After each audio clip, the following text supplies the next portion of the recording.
Many of you might have noticed one of our own missing from his usual place at the Utah legislature earlier this year. That's because KSL-TV political reporter Richard Piatt was literally having pieces of his heart replaced. While we don't usually cover ourselves, Rich hopes we might learn something from his experience. Ed Yates has the story. Can I count this as a work day? Though his sense of humor never fails, Richard Piatt knew his heart was showing early signs of failure. For cardiologist Brent Muhlstein, cath lab images confirmed what doctors had already heard as a heart murmur. Right here is your mitral valve, and the mitral valve is supposed to stay right on this area here. And this whole thing bulging out here, that's the prolapse of your mitral valve, and that is prolapsing as much as I've ever seen. The heart valve was leaking a lot. Richard had a big heart, but that was bad in this case, a sign of an enlarged, overworked pump gradually burning itself out. The subtle cues had surfaced months before this exam. I was starting to feel short of breath when I was exercising, and I never could figure out whether it was just that I was needed to work harder and getting back into shape, or if there was really something more to it. In January, Rich went into surgery at Intermountain Medical Center where the old valve was removed. Instead of a clear, translucent piece of tissue, it was thick and glossy. As John Doty describes, the stringy cords no longer sealed the valve. The valve becomes redundant and begins to leak more and prolapse more. So these are almost like worn out bungee cords. They won't support the valve and close it. In surgery, doctors inserted a new pig tissue valve mounted in a little prosthetic frame called a stent. By day 5, Rich was on his feet, healing nicely. Muhlstein reviewed old valve images when blood flow color was leaking backwards all the way to the bottom of the left atrium. But in ultrasounds now, no backflow. The blood is going through the mitral valve up here, but there's none of that blue-colored blood going backwards, and so you're not leaking at all. Though heart valves are replaced all the time in thousands of patients, Rich believes there's a lesson here often ignored. Don't put it off.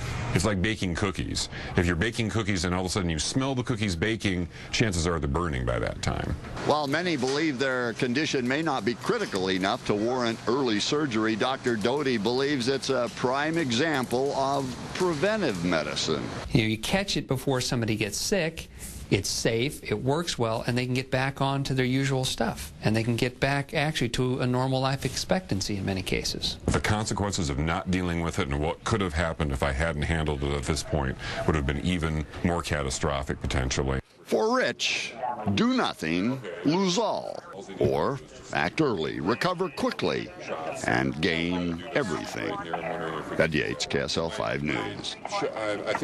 Thank you, Ed. Early intervention paid off in another way. While replacing the valve, doctors discovered and closed a small hole in your heart. That must have been quite the shock to you. I had no idea. They threw that in, not for free, but they threw it in. It would have prevented a stroke later on down the road. They knew it when they opened you up? They found it then? He just found it and, yeah, took care of it. Oh, wow. Back to the murmur issue. You said that you were feeling short of breath when you were exercising. How long ago did you start noticing that? Just a little bit, and it was only in the, just right before the surgery that was really starting to become noticeable. It started off as a murmur first, right, and I just followed up on it. Okay. And that's what I really wanted to get across to people, was to follow up on that stuff. Well, that's the thing. You've made a conscious decision and worked with Ed.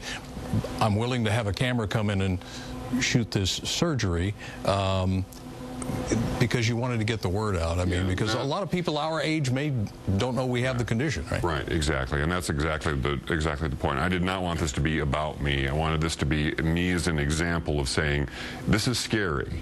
These are not decisions that need to be taken lightly, but at the same time, they can be handled. They can be handled if it's early enough, no matter what kind of medical condition it is. Go ahead and have your doctor take a look at it, follow up, do what needs to be done, and work as your own advocate as well. I had to do a lot of work on my own to find the cardiologist and surgeon that I did.